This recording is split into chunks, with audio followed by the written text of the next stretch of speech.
আবারও কিন্তু শিক্ষক, ছাত্র এবং জনগণ মিলে কিন্তু সারা দেশে বিক্ষোভ ঘোষণা করলো। কারণ হচ্ছে জনগণ চাইছে যে এই সরকার এর পতন হোক, তারা স্বৈরাচার থেকে মুক্তি পাক। আপনি একটা জিনিস খেয়াল করে দেখেন, এই সরকারের আমলে আপনি কি পেয়েছেন? না পেয়েছেন কোনো ভোট দিতে, না পেয়েছেন আপনার স্বাধীনতা। আপনি একটা জিনিস খেয়াল করে দেখেন যে বর্তমানে যে ছাত্র আন্দোলন করছে সেটা যৌক্তিক কিনা বা অযৌক্তিক, সেটি আপনি কিন্তু অবশ্যই কমেন্ট করে জানাবেন।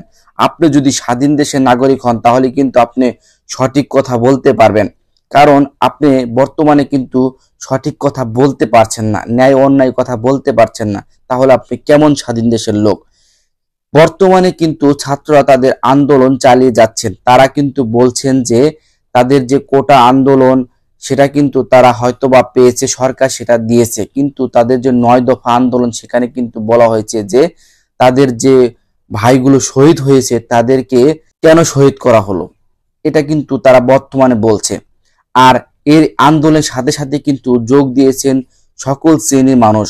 আসলে সবাই কিন্তু এক কথায় বলছেন যে এই সরকার আসলে চায়টা কি, কারণ হচ্ছে অনেক মানুষের কিন্তু প্রাণ চলে গেছে এই আন্দোলনের মাধ্যমে।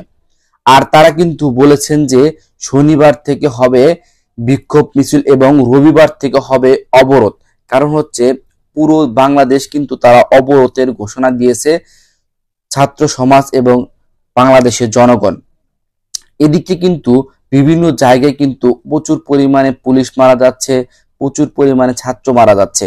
তো এখন কিন্তু অবশ্যই সরকারের উচিত যে এই সমস্ত জিনিসগুলো মীমাংসা করে দেশের জন্য হলেও তাকে পদত্যাগ করা উচিত। না হয় কিভাবে এগুলো মীমাংসা করা দরকার সেগুলো করা উচিত।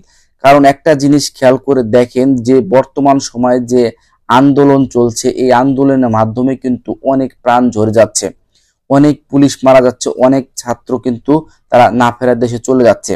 এতে করে কিন্তু অনেক স্বজন হারা হচ্ছে, অনেকেই কিন্তু পরিবারের যে আয়ের উৎস মাত্র একমাত্র ব্যক্তি সে কিন্তু না ফেরার দেশে চলে গেছে। এক্ষেত্রে কিন্তু ক্ষতি হচ্ছে বাংলাদেশে এবং বাংলাদেশের জনগণের। বিভিন্ন জায়গায় কিন্তু আগুন দেওয়া হচ্ছে, এতে করে কি দেখা যাচ্ছে যে বাংলাদেশের সম্পদগুলো নষ্ট হচ্ছে। তো সরকারের কাছে আমি অনুরোধ করব যে এগুলোর কিভাবে সমাধান করা যায়, যেভাবে ভালো সমাধান পাওয়া যায় সেগুলো কিন্তু সমাধান করা উচিত।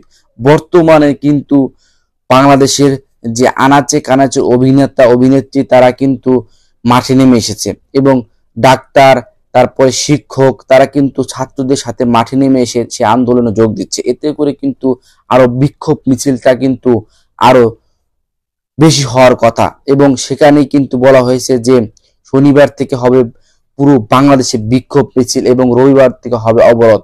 তো দেখা যাক আসলে শনিবার এবং রবিবারে কেমন অবরোধ হয়। তো অবশ্যই চ্যানেলটি সাবস্ক্রাইব করবেন। ধন্যবাদ সবাইকে, এবং আপনি কোন পক্ষের লোক তা কিন্তু অবশ্যই কমেন্ট করে যাবেন।